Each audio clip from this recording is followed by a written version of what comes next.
that everybody knows Galileo Galilei. Galileo was a teacher here in Padova, and he taught inside this room. Okay, then in the next room we will see his podium, because we still preserve the original podium of Galileo. Once upon a time it was here, now we moved it in another room. Then paintings. Paintings that you can see here date 1864. So Palazzo Bo was then restored many times in the history, so even in the 19th century. So 1864, paintings everywhere. Crests are the same as the crest I've told you in the quarter, so same history. And then last important thing, furniture. Look at the furniture, really beautiful, no? So Palazzo Bo is even really famous among designers and among architects, because here we don't have common furniture, but in Palazzo Bo, in every single room, our furniture still is the original benches and chairs made by the best Italian designer in the 20th century, and they were all made in 1938, 1939. Okay, and they are priceless because everything made by Gioconti is priceless. And we have like, I don't know, 1,000 furniture here in the palace made by him, so we're lucky. That was a rule. It's Catholic now. Yeah. If you were not Catholic, you had to convert yourself and say to the, when you wanted to enter the university, say that you wanted to become Catholic. The only one university that didn't care about this, so everybody was Padua. So because of this religious tolerance, a lot of, foreigner men wanted to come here, and even a lot of revolutionary scientists wanted to come here because they knew that the influence of the church was less here than in other parts. I told you that Galileo Galilei taught over there. Well, this is his podium, and he came here in Padua because of the freedom that was granted here. He stayed here for 18 years, so he arrived here in 1592, and then he moved just in 1610, and he then wrote that this is the anatomical theater. So just for information, looking at the model, and then I will let you go inside the theater as more groups. Well, our anatomical theater is really famous because this is the most ancient anatomical theater in the entire world. Sorry, close this. So, first anatomical theater in the world, and it was erected in 1595. And we are so lucky that everything still is the original. It's just wood made, and still the original one. So no fires, no earthquakes happened in the past centuries, so still the original one. And it's really important because it was erected in a period when the Inquisition, the church, still didn't allow human tonsils. Okay. But here in Padua it was different because Padua was the first medical school in the world where human autopsies, with human dissections, could be allowed by the church. Because the university was so powerful that they could find some compromises with the church. And so here, human dissections could be held legally, and in the meanwhile, in all the other places in the world, doctors still had to study secretly on bodies. So that's why the history of medicine for our city is so famous, and our faculty in Italy is the first one in Italian ranking. So everybody wants to come here to study medicine because we have great tradition. So the theater is made as a cone with 6 different levels.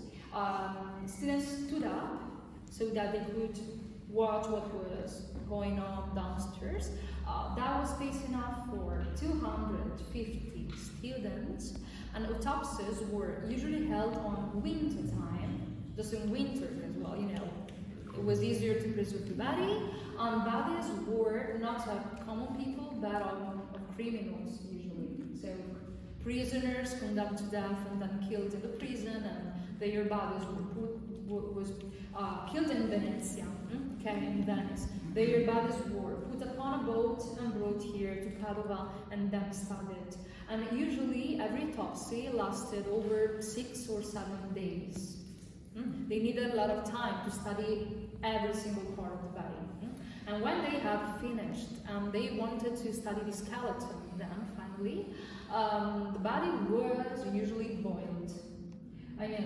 They wanted to clean up the bones, so bodies were boiled here in the room where we are. So that's why we call it in Italian la cucina anatomica. Okay, this is the kitchen. We call it the anatomical kitchen. That's why.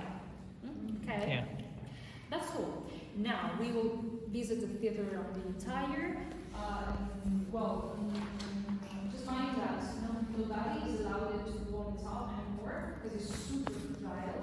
So.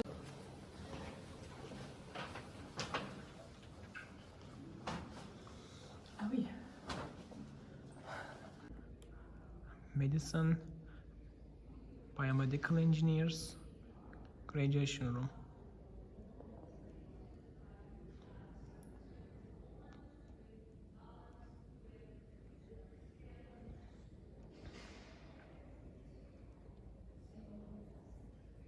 And the Venetian Doge, we say Doge in Italian, do you know what it is? Though it was like the emperor of Venice in the Renaissance.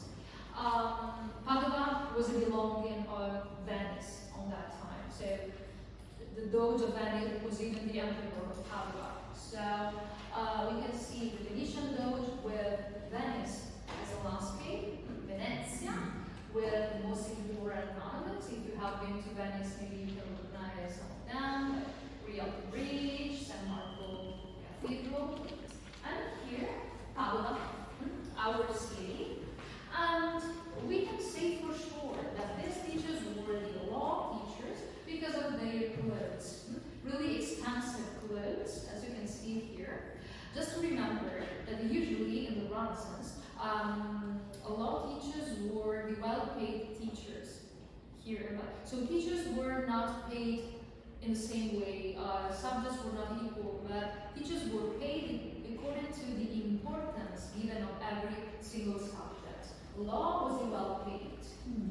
Then medicine, that was really important too, and then all other subjects, and finally mathematics. I know it sounds strange. Galileo Galilei was a math teacher, as I told you. So it's quite incredible because he was the most famous scientist in the world, but he was the less paid teacher because mathematics was less important. Okay. Cornaro Piscopia. Family Cornaro was like the best in Venice on that time. The most famous and most powerful family in Venice. So she came here to Padua because she wanted to be close to the university, but she knew that being a woman, she couldn't attend lessons with male students. Okay, so she didn't come here in Palazzo Bo to attend lessons. She studied at home, like with private teachers, but with excellent private teachers because she was really rich, so she could receive an excellent education. She studied a lot of subjects like theology, philosophy, Latin and Greek. She spoke a lot of languages. She became really famous. So then the university decided to give her the opportunity of graduating. So she could discuss her final thesis and receive her final degree.